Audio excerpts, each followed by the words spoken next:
Welcome to HeadKick Audio, episode number 61. Guys, we're up to 61 episodes. It's great. So in the intro, depending on where you heard it, on the audio side, it's Cutthroat Gorgeous, and on the video side, it's By the Gods. And of course, our outro is always By the Gods. As you can see, we're on full display of the show sponsor, HKA USA. You can go to their website, hkausa.com, purchase any of the gear, use promo code HKAudio for my discount, which I believe is 10%. What is really going on here? Anyway, so we got a lot of fucking fights to get through, ladies and gentlemen, and I want to try and at least preview this weekend's card. So we had Bellator 245, which was headlined by Phil Davis and Lyoto Machida. You had LFA 91, we had UFC Vegas 10, or ESPN Plus 35, or whatever you want to call it. Hill versus Watterson. Of course, we had Bellator 246 with Archuleta and Mix. And then Dana White's Contender Series happened tonight. So, of course, that's why we've waited this long for this one. So, again, check out the sponsor. Peep these guys in the intros and outros at CTG_AZ or at Cutthroat Gorgeous on social media, and of course at By the Gods. Well, that's a deep one. I have I don't know if you can see it, but I have a wicked splinter. We had truck this morning at work. So anyway, let's go ahead and get right into it. Bellator 245, Davis versus Machida. This is the second edition of this fight. There was better fights on the card. It wasn't a bad fight, but it wasn't a great fight. If you don't like technical battles, because it was technical, you know what I mean. And Lyoto Machida, you don't want to pull a Bader and just like come in on him and then get slept. I mean, that's really, nobody wants to do that. And if you do that to Machida, that's gonna happen. So I get it. But we'll go ahead and start with the prelims. Keith Lee defeated Vinicius Zani via decision. Tyrell Fortune, I'm not sure, defeated Jack May. Not defeated. Well, defeated's not the word. He kneed the dude in the balls so hard that May couldn't continue. And yeah, he's wearing a cup, right? And that prevents, like, it would have been way worse if he wasn't wearing a cup, obviously. If you've ever been kneed in the testicles, no cup, this shit hurts. I was at work and I turned and hit the conveyor belt with my fucking junk, and it fucking sat me down, buddy. So, guys, you know it's real. And if you got a cup, if that thing is, like, you know, tweak or curd or any type of out of place, and you get fucking hit in the testes, trust, you're going down. And it looked like it was bad. Okay, it looked like it was bad. So it was declared a no contest due to an accidental groin strike. And look, I don't think that Tyrell, that wasn't intentional for sure. It was not intentional. So hopefully they get to rebook this fight, or you know, maybe they just move on. I'm not sure. But either way, kind of like, what the fuck, you know? Leslie Smith defeated Amanda Bell via unanimous decision, 29-28 across the board. Alex Easy Polizzi. This guy was the LFA light heavyweight champ. And he got signed to Bellator. And he's taking on Rafael Carvalho, who's the former middleweight champion. So he gets the former champ, in his debut. I believe this was Polizzi's debut. And Edge's, not Edge's. This was another fight that was very tactical. You could definitely tell that Polizzi was way more comfortable in the grappling and clinch situations. And Carvalho was obviously the most comfortable on the feet of the two. Right, and Polizzi even said himself, like, I need to work on my boxing. Like, you could hear him right after the fight. But, hey, man, you got a clean sweep on the judges' scorecards, 30-27. I don't disagree. I thought Carvalho could have done a lot more and made it at least, close. but it was really just dominated by the grappling exchanges and the clinch work from Polizzi. So, and sometimes in a fight like that, you got to do what you got to do. You got to go to your bread and butter, because what is most important? The win, right? Because if not, that's half your check, buddy. So, it may have been a little slow, okay, but Polizzi gets it done over a former champ. So he's only looking at big fights from here on out. Bringing out the kilt. All right, so that wrapped up the prelims. Raymond Daniels defeated another one, right? Declared a no contest due to a groin strike. Another one. What are you gonna do?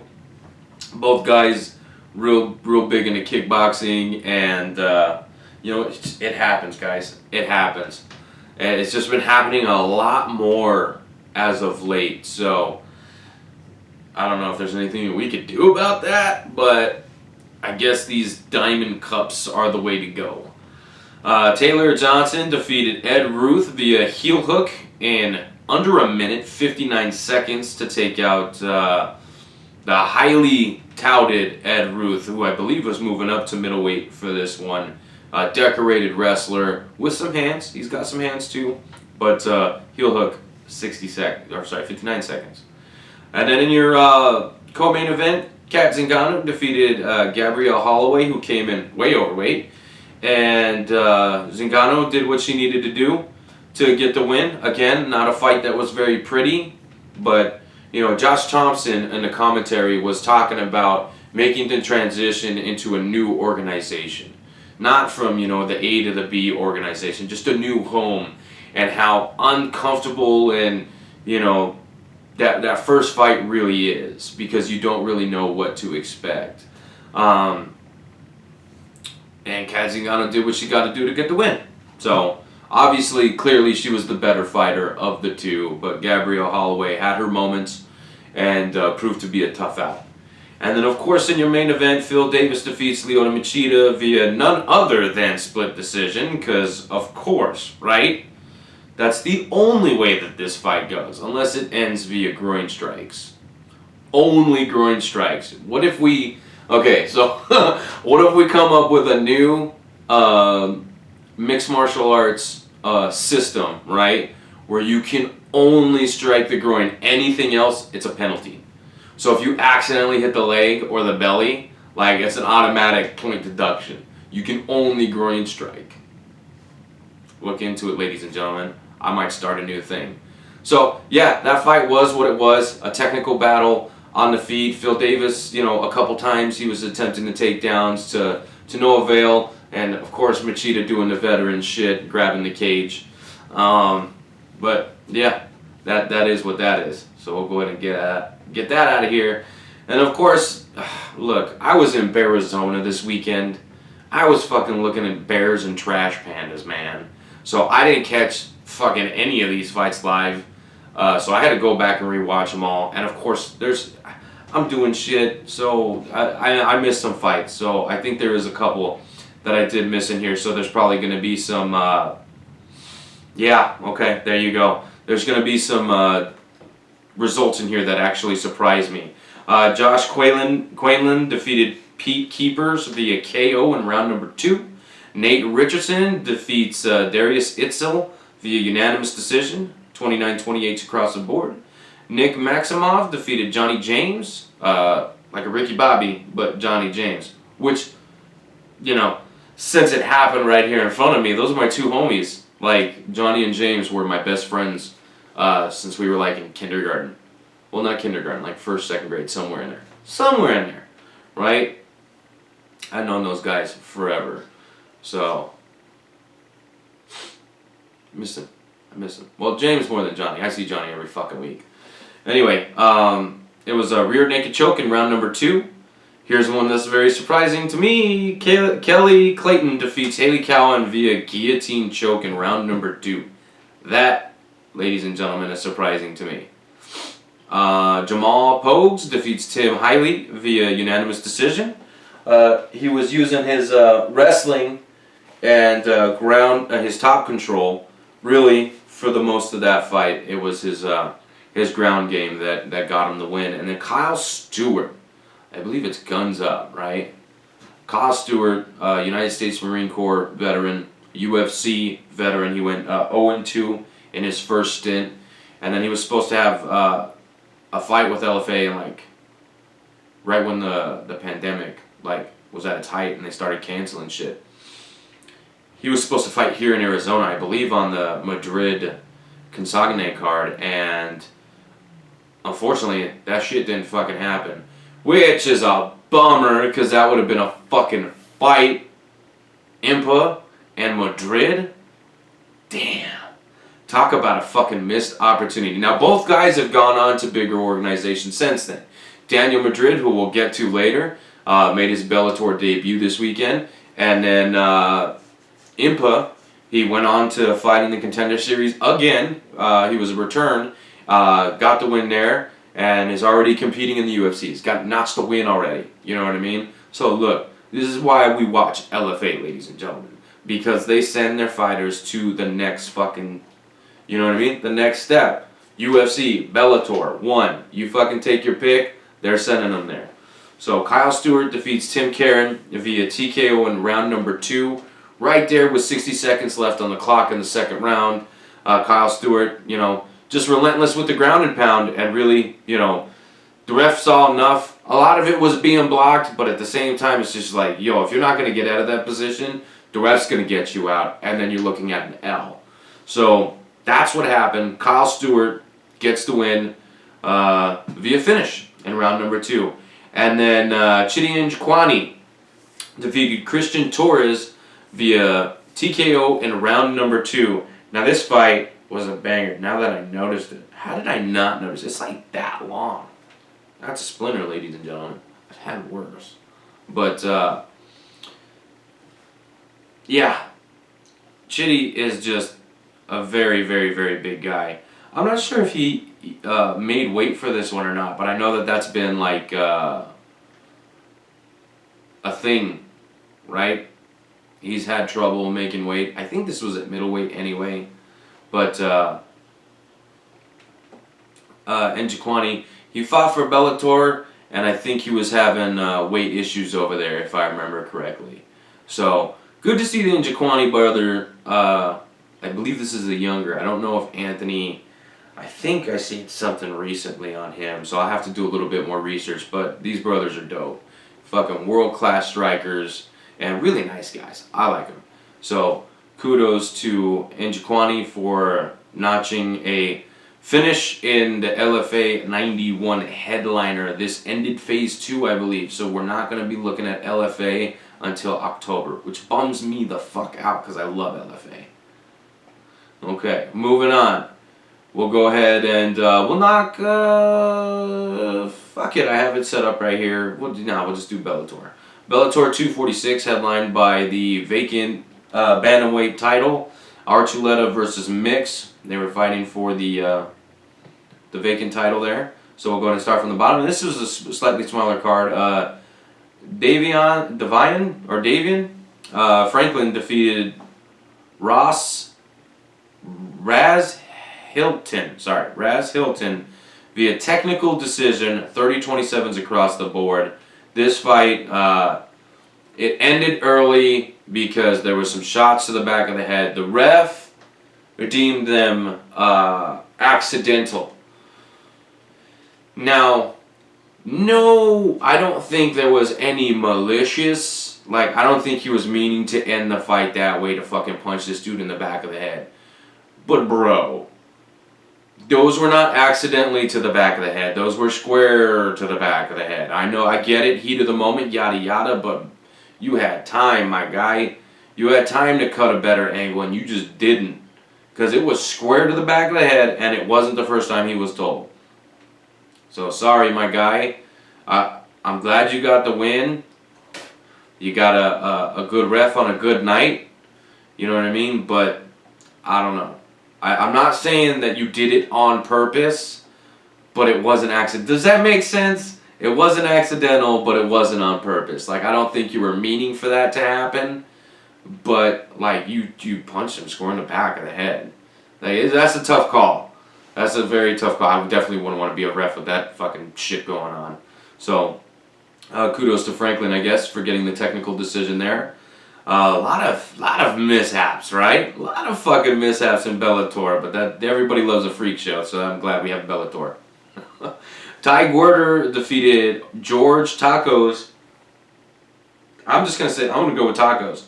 You know what I mean? I fucking love tacos. I don't love this guy, but I love tacos, and I just love talking about tacos, so that's what it's going to be. TKO in round number 3. This was a fun fight, ladies and gentlemen. Ty Guerter's stand-up is pretty fucking dope. Okay? Shout out to my boy, Team Hawaii Promotions. He fucking... if I wasn't following that dude, I wouldn't have even known Ty Guerter was on this card. To be honest with you, Bellator does a really shit job of promoting their fights, period. So, you know, the boy over at Team Hawaii, he actually went live while we were fucking getting food, so I was able to catch the fight. You know, I think that was the only fight I caught live this weekend, was Ty Guerter's fight. How crazy is that? But he gets the TKO win there and looked very impressive. And that takes us to your prelim main event. Like I said, short card, right? Daniel Madrid defeated Pat Casey via split decision. I don't know what the judges are fucking smoking, my guys, because I had this fight. It was pretty... It wasn't like clear cut, but I had Daniel Madrid in all 3 rounds. Okay? Casey was, you know, the shorter guy. Madrid was, you know, using his... And it's not like Casey wasn't cutting in and out and, you know, getting some good work in. But I think Madrid used his size very well. He's fucking huge middleweight, dudes.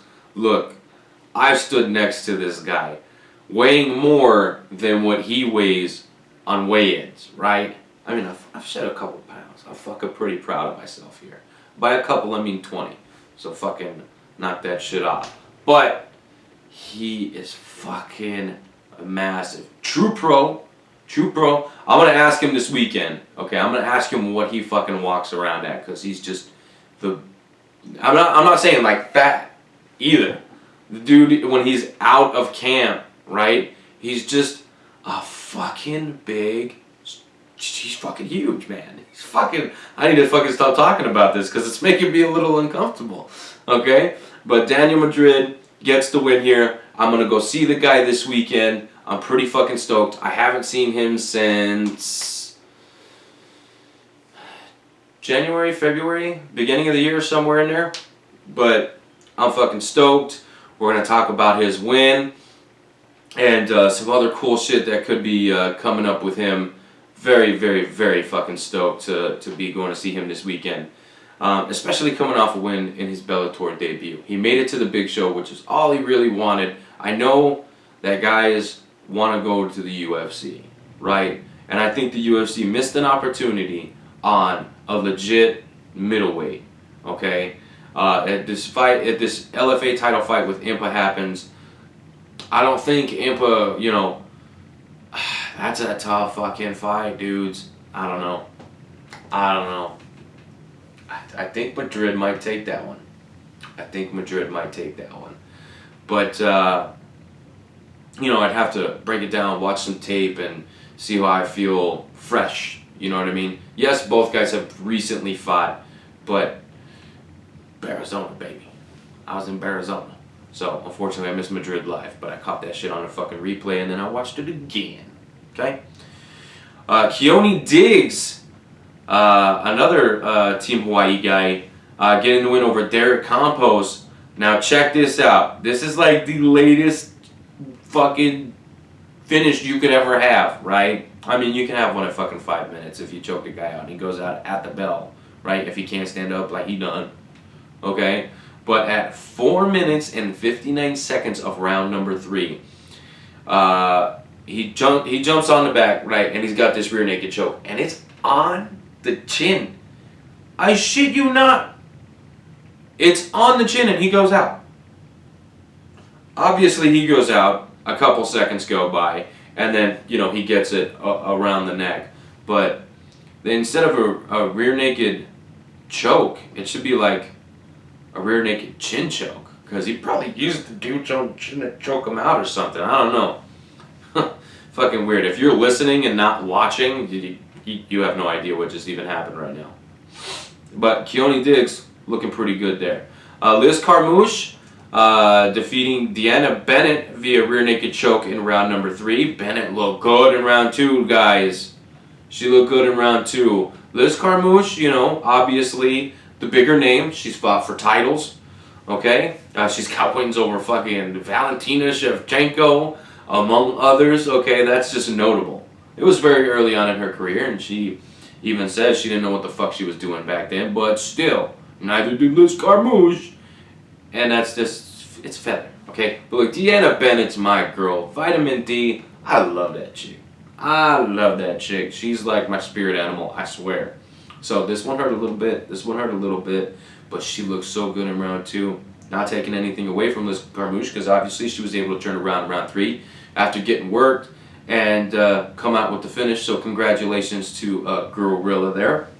Both girls making their debut. And both could really do some damage here at women's flyweight, especially in Bellator.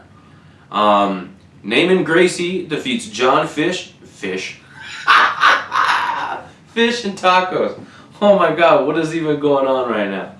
Naaman Gracie defeats John Fitch via heel hook in round number 2.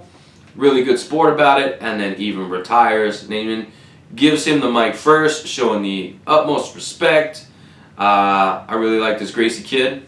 At least, you know, out there in the world where everybody can see when there's a microphone and a camera in his face. You know, because you never know. Some of these guys, you know, off camera are just not who they appear to be, right? Like Madrid, I know the guy personally. Dude is fucking one of the best fucking guys on planet Earth. Okay? So, what I see, and the respect that he gave, and just the Gracie family, you know, everything that they've done for the sport. I mean, shit, respect is probably just second nature to them.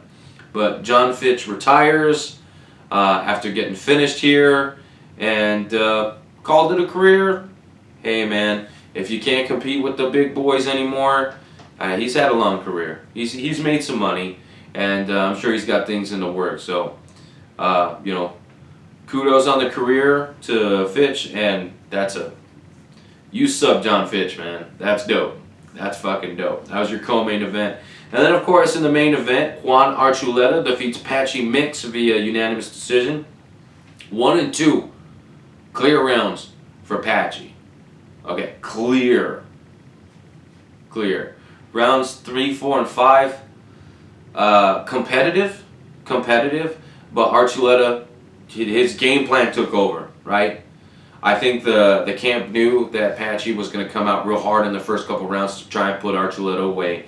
And, you know, after that it was time to just bank rounds. You know, utilizing the entire cage. The footwork was pretty impressive. Not standing right in front of Mix. Because for Mix's striking, like if you're standing right in front of him, you're going to get hurt. Right? And Archuleta, he was banging right back, but I just feel that, you know, and after the fact, Patchy even said a couple tweaks, and, you know, maybe that fight looks a lot different. But of course, it's easy to say that after the fact. And he didn't make any excuses. He just said, dude was better tonight. I go home, fix a couple things. Maybe this fight plays out different. Okay? So, he's taking the loss very well. But Juan Archuleta is your new Bellator bantamweight champ. And, I mean, he's held, I think, like 4 titles for another organization. He bounces between featherweight. He fought the little pit bull at featherweight. Okay? So he bounces around weight classes. He don't give a fuck. He look great at bantamweight. You know what I mean? You look like a natural 35er. So, I believe Anthony Pettis is next for Juan Archuleta. And Mix probably needs 1 or 2 more. I mean, right now, bantamweight, they're kind of top-heavy, right? You got your Bandejas's, you got your great value Conor McGregor, you got, you know, Bandejas, Pettis, Mix, you know, all trying to get at Archuleta. So, I don't know. I don't know, like I said, you get Patchy in there against one of these top guys, and you know what I mean? One more win, he could be right back there. Because like I said, it was competitive. Archuleta didn't steamroll this dude. You know, as a matter of fact, he was getting worked in the first 2 rounds and then used superior game planning to win the fight, right? So, that was your Bellator 246. Okay, that brings us to UFC on ESPN Plus. How we doing on time, ladies and gents? Shit, we're gonna have to fucking roll through this. Alright, because we still got the Contender Series, my guys. So, UFC on ESPN Plus, headlined by Watterson and Hill. Now, this wasn't originally your main event, but these girls stepped up like fucking gangsters and went the full 5. Yeah, that's right. This was a long card, so we'll go ahead and try and get through it really fucking quick. Sabina Mazo, the Colombian queen, defeated Justine Kish via rear naked choke in round number 3 in a fight that I thought she was going to lose had it gone to the scorecards.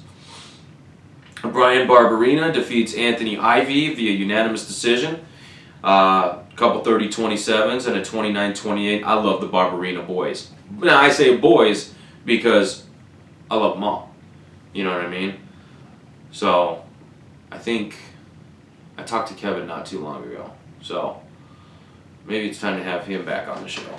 Jalen Turner defeated Brock Weaver, and this was a catch weight at 165 pounds. He got the rear naked choke in round number 2 at 420, right? Now, here's what fucking cracked me up, right? I'm just fucking minding my own business, watching these fights for my podcast. Now, I know I said I need to hurry up, but we're gonna fucking talk about this for a second. Fucking Michael Bisping. I was like, I think I was drinking it. I think I lost it, right? I lost it because he said, Brock Weaver is a dog. He needs to make this a dog fight. Now, I don't know if there's any truth to any of this fucking dog fighting bullshit with Brock Weaver. I have no fucking idea, you know, and again, I think I've asked before, but I'll ask again. If you just lead me in the right direction so that I can find out if this guy really does that shit. Because if it does, like scum of the earth shit right there, fuck that guy. But I don't know. So I'm not really ready to just say fuck you, right? I'm not ready for that straight up. But Michael Bisping dropping some shade. And I don't know if anybody else caught that, but I was fucking laughing my ass off. And I was getting funny looks for it. The wife, I don't usually laugh during fights. I don't. So, and it was a couple times. You know, oh, he's a dog. Yeah, you really got to make this a dog fight. I see you, Bisping. I see you. Anyways, Jalen Turner, rear naked choke. Very nice work there. Alexander Romanov defeated Martinez via arm triangle choke in round number 2. Romanov, very, very, very strong, fast, and pretty athletic for a big-ass dude. Okay, these guys are heavyweights, and Romanov suplexed Martinez, and Martinez ain't a small heavyweight, ladies and gentlemen. He may be short in stature, but he's a big boy. Alright, and Romanov fucking threw him and ended up finishing him in the 2nd round, so that was dope. Kevin Kroom, holy shit! Makes his UFC debut on short notice and only needs just above half a minute to submit Roosevelt Roberts via guillotine choke. How about that? That was so fucking cool to see. And then Sijara Eubanks defeating Julia Avila via unanimous decision. You know, Avila kind of drinking her own Kool-Aid on the walk-in. You could see it. She was fucking feeling it, bro. She was fucking feeling it. But Eubanks just a little bit tougher, I feel. Billy Quarantillo. I always have a hard time with Billy Q, right? He defeats our boy Kyle Nelson via knockout in round 3 in the opening seconds, my guys.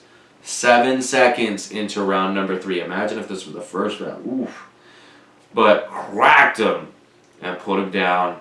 And it was a fun fight.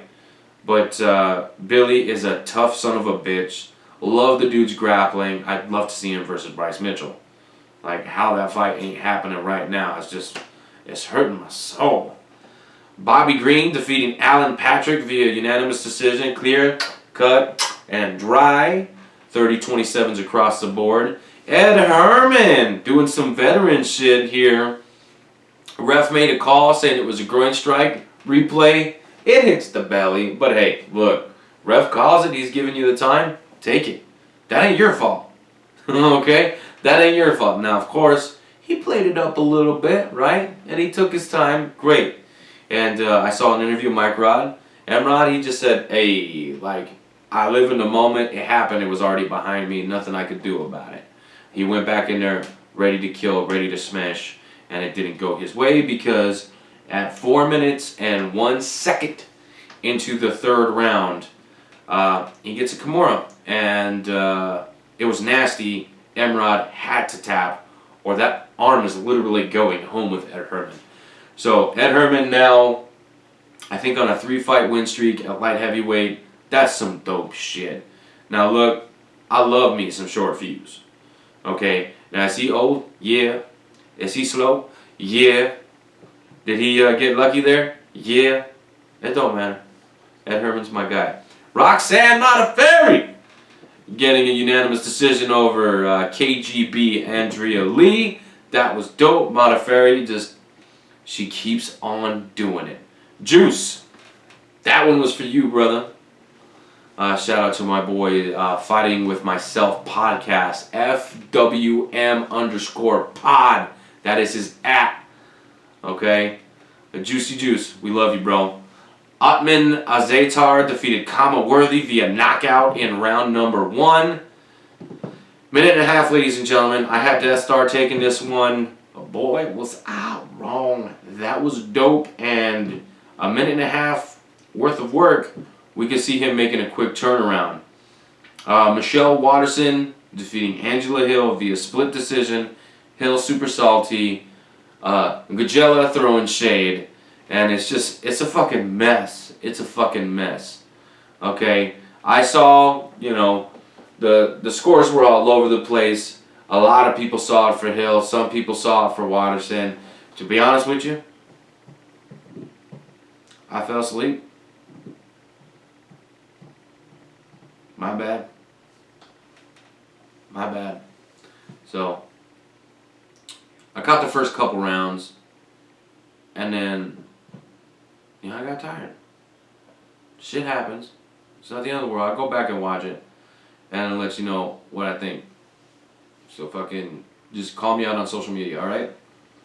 Call me out. Oh, and then you want to do this to me? What are you doing? Alright, now let's go run through Dana White's Contender Series because it was uneventful until the last 2 fights. Okay, Kyle Driscoll defeating my boy Dennis Sweetbread Paiva. That was, I mean, hey, look. 29-28 across the board. Paiva, he did some work there. And look, I think Dana White would be silly not to have both guys back. And maybe give Paiva a fight at 35 because he looked a little undersized there at featherweight. Or, maybe an opponent that's a little bit more his size. So Kyle Driscoll gets the nod there. Danielle Wolf defeated Tanisha Tennant. Tennant, an Invicta standout here, coming in undefeated, taking on the pro debut of Danielle Wolf. Former boxer. I guess she had multiple titles and whatnot. 37 years old. 0-0 at featherweight. And she wins unanimous decision. A lot of people, I guess, had her losing the fight. I don't know. I think she did enough to win that fight. But I don't think she did enough to earn a contract. Michael Lombardo defeated Corey Cup. Anyway, unanimous decision there, pretty uneventful. And then Colin Anglin defeating Mohamed Namath via unanimous decision, 29-28 and a couple 29-27s. That fight, ladies and gentlemen, was fucking dope. If there ever was a fight of the night bonus on fucking Dana White's Contender Series, that is it. And that's like fight of this fucking season, ladies and gents. And then, of course, in the main event, Jordan Williams comes back for his third attempt at the Dana White's Contender Series and notches a knockout over Gregory Rodriguez in round number 1 in less than 2.5 minutes. Super fucking dope. And of course, you know, the storyline for that guy, type 1 diabetic. So, and I don't think that's the good one. So, this bad. And he still does good. So, pretty fucking stoked on that guy. He got pretty fucking emotional. And you just love to see that shit, dude. That's why I love the fucking Contender Series. Love this shit. My show is at fucking 2 days later for this show. I need that shit. Right? I might go pick up a Contender Series hat because I love that shit so much. Right? Okay, so of course, let's go over contracts real quick before we call it a day because we're not going to be able to get to the other card because guess what? You're going overtime with me anyway, so fuck off. Right? Kyle Driscoll. No. Danielle Wolf. Surprisingly, yes. She's 1-0 at featherweight, and Dana White is leaning on, for her age, she's pretty. She's a fucking a champion boxer, and featherweight, you fucking need bodies. So I guess we'll take it, right? If you're gonna do something with this fucking featherweight division, now's the time. Okay. Take this Tennant girl too. Fucking take all of them. Sorensen, the fucking Striking Viking. I mean, just take them all. Okay. But Daniel Wolf getting a contract. Michael Lombardo, this is his return, and I think that they're probably closing the door on that guy. I don't think that guy's gonna make it, even though he won. Just, I don't think it's going to happen. Colin Anglin, of course, a fucking shoo-in, my guys. He gets a contract. And then Jordan Williams, if you don't give that guy a contract, get the fuck out of here. You know what I mean? You don't even know what this show is about. Dana White loves the storylines and as much as he loves the fights. And I really think that, you know, he loves that shit. He loves when they come back and they fucking do their thing and impress him enough to fucking, you know what I mean? Because that's what this show is. It's called the Contender Series, but it's really like, you know, the Finisher Series. They're looking for that shit. Or the Killer Series is more like it. They should change it from, like, the Contender Series to the Killer Series. Because that's what he's looking for. Anyway, so, like, unfortunately, we're not going to be able to get to the Woodley-Covington preview picks, anything like that. And usually, fights are going to drop out. This is a fucking stack card. You got fucking Cowboy and Price in the co-main event. So I'm stoked on that as well. The co-main and main event on this card, absolutely insane. I fucking love that shit. This is like, last year, that's a pay-per-view. Main and co-main. So this is dope shit all around. We're getting it for free. And I'll just go ahead and give you my picks on those two fights. Should they stay together? If Woodley doesn't get it done quickly, he's going to be in for a long fucking night.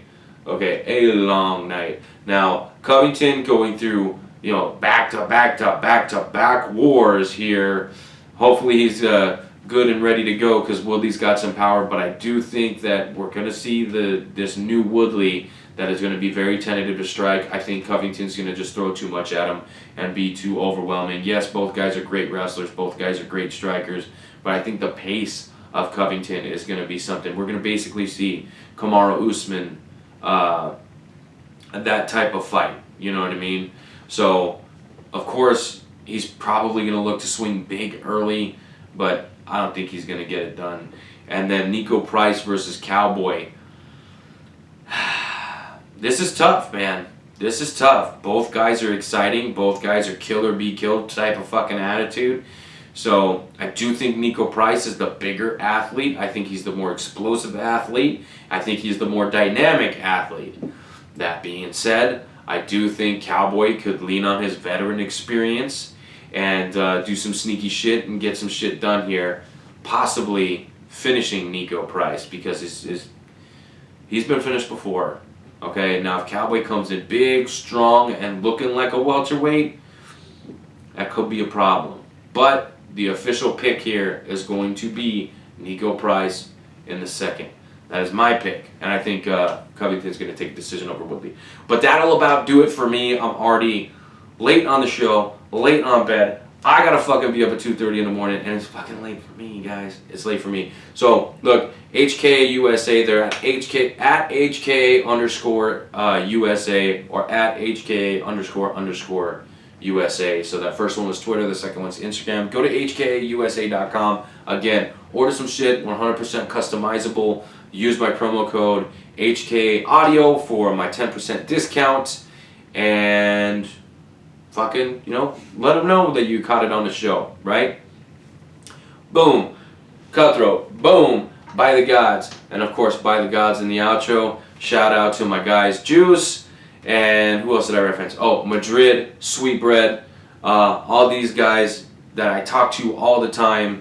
You know what I mean? A lot of these fighters, they stay in contact with me. It's not just me staying in contact with them. So I do appreciate these guys, and we'll give them shouts whenever I can. So we're looking for Haas, Madrid, Sweetbreads, and Renegades. We're looking for all of that in the near future. So bear with me because a lot of shit going on. So until next time.